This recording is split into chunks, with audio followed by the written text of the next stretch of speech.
On this episode of Rainmakers, we meet a man whose quiet faith and steady hands have helped feed hundreds week after week, month after month.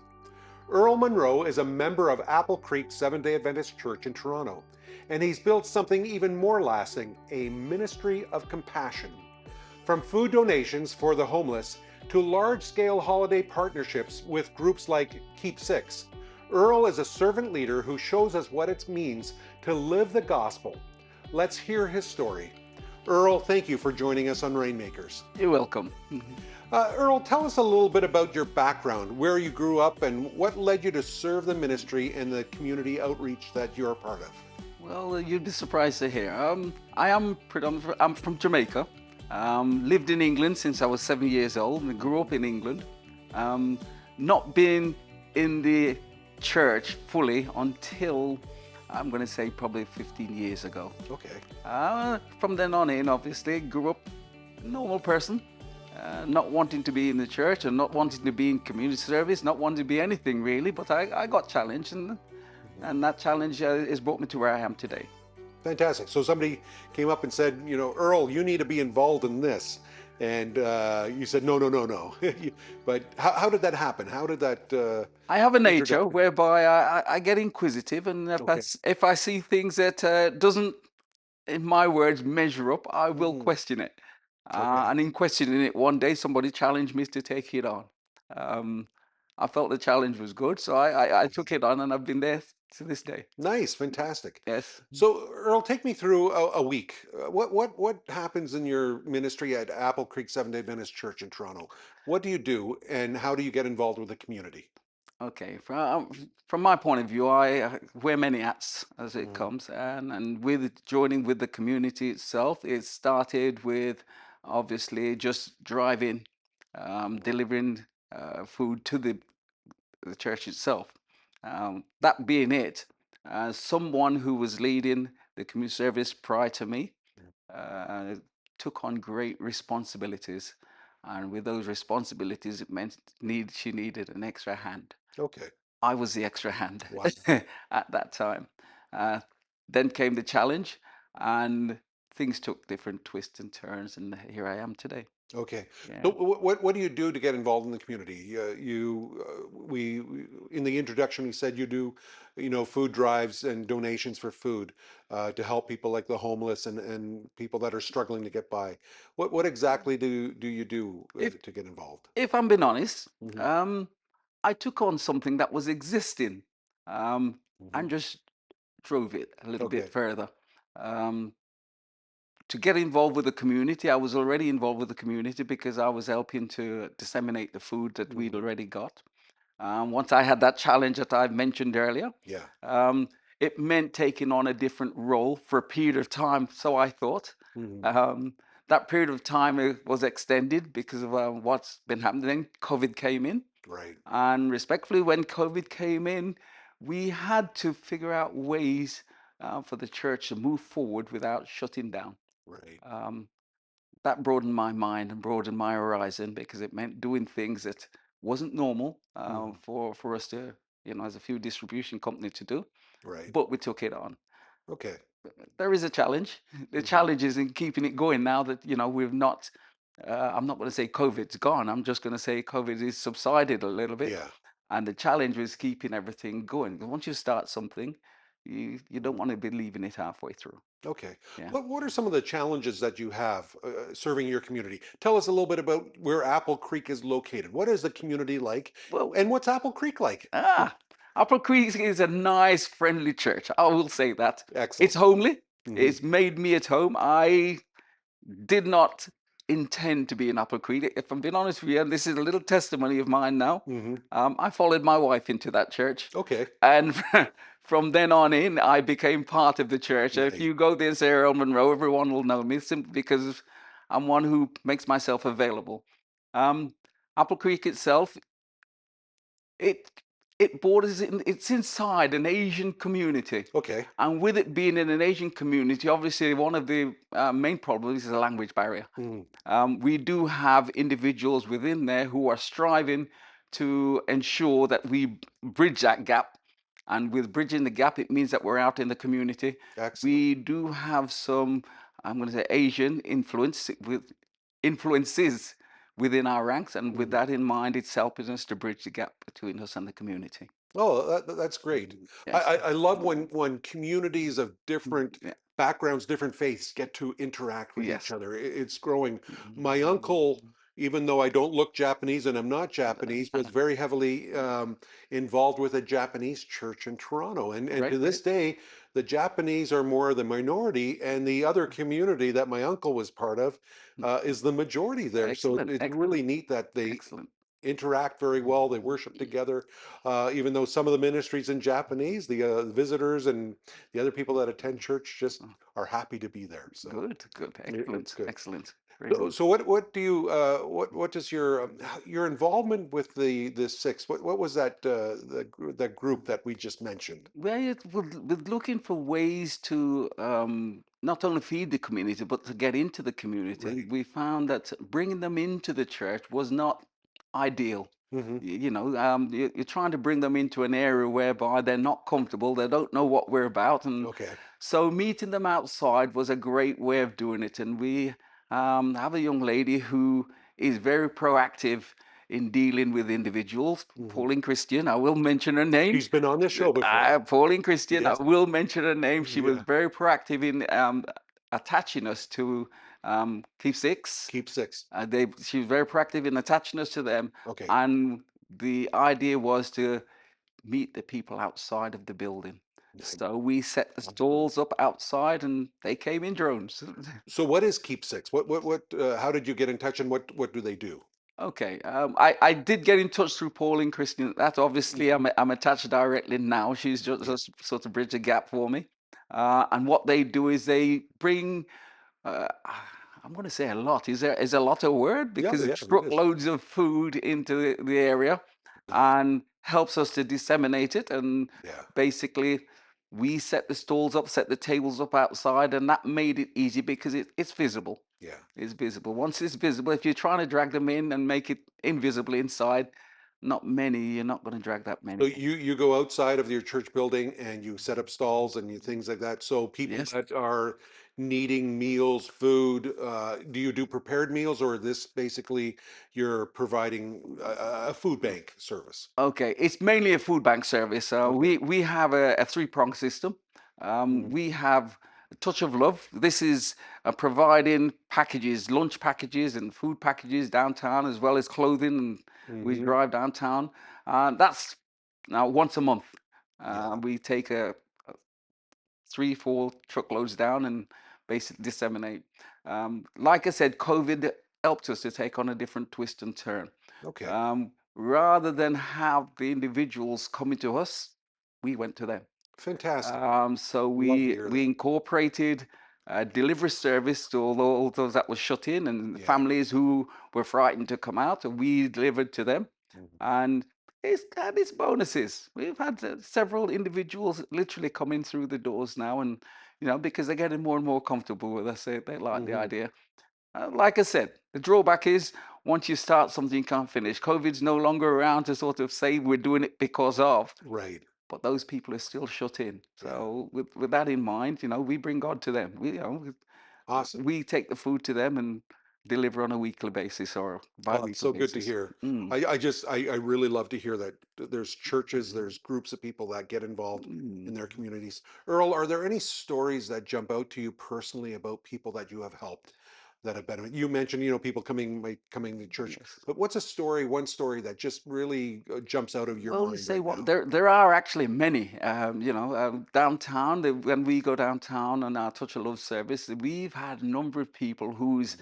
come along and asked us for Bibles, and we have a prayer before and after. We Right. distribute the food down there, and there's Yeah. people joining our ranks just for the prayer. Yeah. So that is excellent in itself. Hmm. We've had one particular lady who is suffering from I nearly said alopecia, but it's actually cancer. Okay. And basically, she's become a big favorite to the church itself. She's Mm. still not coming through the doors on a regular basis, but will come through if we ask her. Um, the biggest plus I've got to say, is the number of individuals who has joined us because of what we're doing. Wow. There are actually a number of people inside the local area who are actually bringing food in as well to help out because we've seen the Wonderful. advantage of doing that and actually bring food and Yeah. deliver it off just to distribute. Well, that's So encouraging. that's good. So, Yes. uh, how many people does your ministry serve? And has that changed over the years? Uh, it's vastly changing now. Over the past couple of years, I would say it's expanded threefold. Really? Downtown, you're looking at probably 270-ish individuals in any one Okay. session. Right. And then from a local point of view, obviously we're servicing individuals within the church grounds itself, but we do grocery boxes. Okay. And the grocery boxes are bordering on, I'm going to say 50 grocery boxes of approximately 40 to 50 pounds per box Mhm. per month. Okay. Well, Yes. that's encouraging. So that's helping people live Yes, that can't feed themselves through the means because we know that inflation has definitely changed that's right. the shopping market for food E- across Canada. Excellent. It's Yeah, expensive. it's expensive. It Yeah. doesn't sound like much, 50 boxes, but if you look over a year and think we're dealing roughly with about 3,000 plus Right. families. What's one benefit that you feel that you have received from leading out in this area? Um, the benefit for me is obviously being involved fully in a ministry that I wouldn't have considered that that was my forte. Okay. Albeit everyone will tell you that I am outgoing, I'm upfront, Hmm. I am really a shy person. Not that you would notice, but I am actually a shy Yeah. person, and that's brought me out of myself. It helps me to minister to these individuals out. I can stand openly in the street and pray, and that's not something I considered myself doing at Wow. any time. Wow. I couldn't do that before.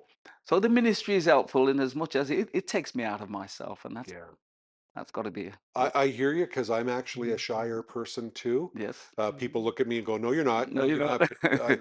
I sometimes I would want to blend out in the Yeah, background that's right. to That's do right. that. But Yeah, that's encouraging to know that God has yeah, pushed you into an area or moved you. I shouldn't say pushed, that's right. moved you into an area that said, "Here, Earl, I'm going to have you serve Well, he in a equipped greater." us for what he wants us to do, That's right? right. So, and once he's equipped you, you That's go right. out. You just got to be willing to do what he asks you to do. If there was one prayer that you would want God to answer for this ministry, what's one of the greatest needs that you have that you see your organization, Apple Creek Church, serving? What is the biggest need that you see out there? Well, there are many large needs, but one of the needs is obviously knowing how financially it impacts the church that we're in. Hmm. I'm grateful, or we're grateful, in as much as God has provided to individuals within the church. So the church supplies a lot of the supplies we need. Hmm. We've attached ourselves to two food bank areas, Whitby being one of them, I'm sure you know about, Yeah. and obviously in the North York region, we've attached ourselves to that. Um, it does create problems in the type of food that we might get, Hmm. but we've created a system whereby individuals can come in and put their name down for what they want, and we try and supply that is required. So I would think finances towards a church is probably a big area to look at, so we can supply to more people because we are somewhat limited to how many we supply to Right. because of the amount of food we can take in. And I know it's an impact on the church. I know it's an impact on the areas. I have a number of drivers who collect from areas, and I have trucks that come in from these food bank areas. Hmm. So, we're grateful for that. Yeah. But the crew I've got is amazing, that's able to do that are aging. Yeah. So you cannot yet rely on the youngsters to drive or anything like Right. that. So that's a prayer that I should have, that the youngsters take it on fully. Right. They've taken it on, that they take it on fully and Yeah. take it to the next level. So you have your own line of trucks for the, or Oh, they're using their own they're vehicles. using their own. Their own vehicles, yes, Okay. yes. Wow. They're Wow. using their own vehicles, so we don't have a line of trucks at all lined up. So Okay. it's a weekly thing. Obviously, it's your Yeah. turn this week. You go. It's my turn this week. I'll go, and Yeah, but that's so still a commitment, Earl, it's a for commitment. somebody to say, "We're It's a using my commitment. vehicle to transport food There you and go. all that." And that's a blessing I have. Yeah, I only have to ask, and they do. Fantastic. Not everyone can do that. So, this is something God has given me, and it's something that I give God thanks for. I talk as a deacon, I talk, and it's like I'm leading the church. Like Right. you originally thought that I was a building manager. I'm not. Yeah. But in that side of the church, I get things done. It's not me. It's not That's me. God yeah. has given me a gift, and I use Good. that to the fullest as much as I And can. you saw a need and you're there to serve and to get That's things correct. done. So Whatever's needed. what does it feel like after you collected all this food that within a day it's gone, disappeared into the hands of families Blessed. that need it? Blessed. If it Wow. was going to go to waste, I'd be worried. Awesome. But it's needed. I know it's needed. I'm feeling good because the food Yeah. is gone out, and that's what it's for. Um, there are members in our church. Everybody thinks that the churches are all rich, you see them, Yeah. but they're not. And there are members within the church that are also in need. It just doesn't seem like it. Right. Right. um, we're able to put out because of storage problems and the likes of. Mm. It's actually helpful. I know it sounds silly, but it's Yeah. actually helpful. It means that some members of the church may get some of the stuff that we'll not keep until we do the Right. distribution. Yeah. So we lay it out, and guess what? That goes as well. So, Excellent. it So goes as nothing well. is sent to waste. Nothing is sent to waste. Nothing is Wonderful. sent to waste. Wonderful. Mhm. Earl, what role does prayer play in preparing and running these outreach events? Well, it's funny you should ask that. Without prayer, I don't think we're going anywhere. Right. Um, for me, we have to pray not only for the food that's coming in, and each week we pray, we seem to get what is required. The Lord Wow. gives us what is required. There are times we think, okay, this is not going to keep. We pray and it seems to keep. Somebody provides a freezer or a fridge that we Yeah. can put it in, and it keeps. So I do believe that prayer is the most essential thing that we have to look at in Excellent. respect of getting things done. Excellent. Yeah. I'm a very big supporter of prayer. Yeah. God's not afraid for us asking hard That's questions right. Not and only hard that, asks. that's right. Not Yeah. only that, being on the street, health wise and everything, we seem to have one's down, somebody else seems to be there to Wow. step in the gap. So Fantastic. we pray and we're good to go. Excellent. Earl, you sound like a very positive person. I try to be. Awesome. Say I try to be. That's how my parents brought me up, and I Yeah. think that's what's put me in this space I am now. My family is very positive. My wife is very positive, and Hmm. going forward, if you're not positive, you're going backwards.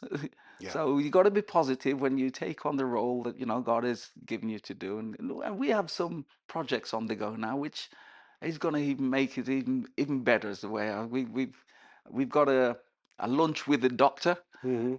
where we do provide. I say we don't provide hot meals, but we have provided hot meals Yeah. for individuals in the community. Now that we're able to get them into the food bank services, we've provided a doctor on board who has established different subjects that we've sent um, surveys out to them as we give them the food. We give them surveys. If we had a doctor in, what would you like this doctor to? And we've Mm. brought the doctor in, and he's done the seminars in-house. Nice. Great. And that's Fantastic. that project. That's the next part of that project is coming up on the 27th of the month. I'm putting Okay. a plug in for that one. That's Yeah. so the doctor's in-house now. He'll be talking about cancer on the Real. 27th. They come in, we give them an healthy meal. We provide an healthy meal for them, a dietary meal. Our health ministry team, Yeah. he's superb in getting these things sorted. And this doctor has come through our health ministry team at the church. So you guys are all in. It's not just All in. giving meals away here. You're here to help people to learn how to live healthy, That's right. how to That's right. deal with things like cancer. I've just bought some stuff in the bookstore downstairs, and guess what? Yeah. That's to do with health. I'm going to be giving that to the health ministry team. Say, Excellent. put that on Excellent. the table. And we give them an healthy meal, a healthy drink, and Yeah. they sit and listen to that before taking their food home with them. So, Great. yeah. So Earl, what lessons about leadership have you learned from serving behind the scenes? For me, leadership is if you're all in, people will Mm. follow you. Yeah. Yeah, people will follow you, and people will actually lead out for you because I'm not going to pretend and say I can do this every single day without Right. the help of those around me. Those around me sometimes lead out Yeah. because they know you're there to lead. So if Um, you're a leader, you have to have the heart. you have to have the heart, Yeah. and not only the heart to do, but the heart to understand. You've got to be able to Okay. understand that there are those there. You're not on your own. If you're leading, it's about empowering those that you have around you to do the same thing. And I Excellent. am fortunate. I don't have to think about that part of me. I Yeah, just do and they follow. So that's great. And when I need them to, I just say, okay, you're leading now today. It excellent. seems to work. So, what are your hopes for the future of Apple Creek's community services? Well, the first part of the OP is where we're situated. We have to look at the area we're situated and saying we need a bigger impact than we have now. We Right. have a big impact as it stands. We need a Yeah. bigger impact. And the hope is that the area is going to respond Hmm. more to what we're doing Right. and we can join ourselves to them. I'm not going to say bring them in because Yeah. sometimes we have to go to them. Yeah. Once you start doing that, we become a unit. Hmm. So that is my sincerest prayer and hope is that Excellent. we can be closer knit to the community that we're in. Yeah.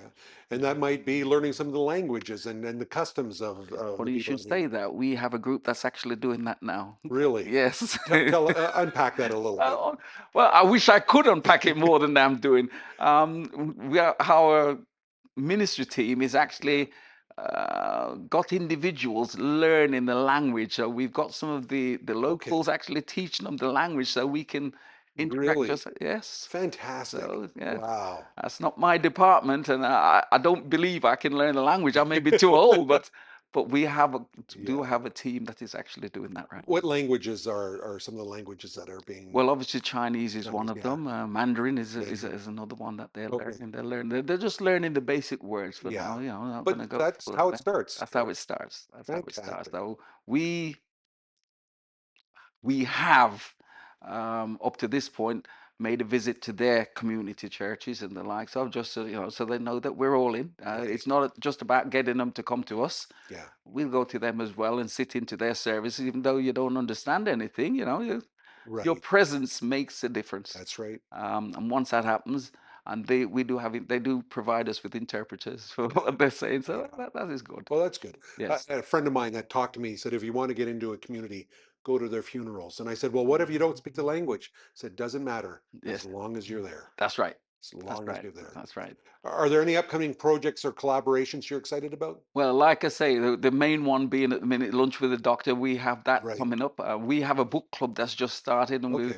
we're hoping that that takes off a little bit more than it is. Hmm. It's encouraging individuals to read about not only individuals in the area, but read about God. Okay. Um, so the main project we have on, we're trying not to do too much at the same time, Yeah. because then you're watering it down, right? That's the way I look at it. So we've taken on the lunch with the doctor is a main project we have on for this month, and when that one is calmed down, we will move on to the next. I like that. So you're not trying to bite off too much and do No, so many things no, that you can't do it all. no. We're not Okay. pretending to water stuff down. We're not Yeah. going to pretend that we're doing something. We're going to do it. Excellent. We're going to do it. So Earl, how can you what would you tell the young people to get involved in this kind of work? And I'm going to do something neat here is I want you to look at the camera and speak to a young person that might be watching and needs to get involved. Well, what can I say? As a young person, my mother has always taught me to help others. She's always taught me to do unto those that I would have them do unto me. And respectfully, I think I neglected some of that in my young age. But as I got older, I found the benefits of working alongside the older people, individuals around me. And I grew. And as I grew, my dependency on them left. Now they're dependent on me to some extent. What can I say to you? Get involved. The more you get involved is the more you learn. The more you learn is the more you want to get involved. And you will be able to help those around you by what you do. And the elder people will attach themselves to you by what you do. Why? Because they see and know that you have the vibrancy, the energy, and the know-how and the strength to take their involvement one step further. Excellent. Okay. Thank you so much, Earl. It's been a pleasure having you here and sharing all this on Rainmakers because we want people to, the name Rainmakers are people that make it rain. Oh, right. Yes. And Yes. we make it rain by prayer, Yes. but we also rain down on other people. We Yes. want to make sure that other people enjoy what we have as on a regular basis. So Earl, thank you for everything that you're doing. I'm so glad to hear what Apple Creek's doing because Apple Creek's been a big part of my life growing growing up because it was a church that a lot of my friends went to and some of my teachers went to at Crawford Adventist Oh, they're Academy. still there. Yeah, it's still there. But I'm just so glad it's making an impact in the community because Yes, it to breach from one culture to another yes. is a great task. But sounds like you guys are doing an excellent work. So thank you, We'll Earl. do our best with God's help. All right, God bless Okay. you. God Thank you. bless you too. Thank you. Have you been moved by this story and feel inspired to help us to continue bringing these impactful moments to life? Your support is essential for us to keep showcasing the volunteers making a difference. If you'd like to contribute to the production of Hope Channel Canada and its ministries, it's simple. Visit agentsofhope.ca, where you'll find various ways to donate by credit, debit, Google Pay, Apple Pay, or send an e-transfer to Agents of Hope at hopetv.ca. Prefer mailing a check? Send it to Hope Channel Canada at 1148 King Street East, Oshawa, Ontario, L1H 1H8. For a more personal connection, call us at 1 855 4 HOPE TV. That's 1 855 446 7388. Don't forget to subscribe to YouTube channel, Hope Channel Canada, and click the notification bell so you'll never miss an episode. You can also watch the show on multiple platforms: hopetv.ca, cable TV, the Roku app, and the Hope Channel app. Are you looking for answers to life's most profound questions? Hope Study provides free online Bible courses that cover essential topics, all at your own pace and from the comfort of your own home. One of our enriching courses, The Unlimited Power of Prayer, invites you to discover the remarkable world of prayer. Here, talking with God is not just a boring routine, but a sincere conversation with the source of love and wisdom. This study will deepen your understanding of prayer's incredible power to help you build a stronger connection with God. Signing up is easy and completely free at hopestudy.ca. Begin your journey today and feel free to share this valuable resource with anyone else seeking answers. Uncover life's answers. Visit hopestudy.ca and start your journey today.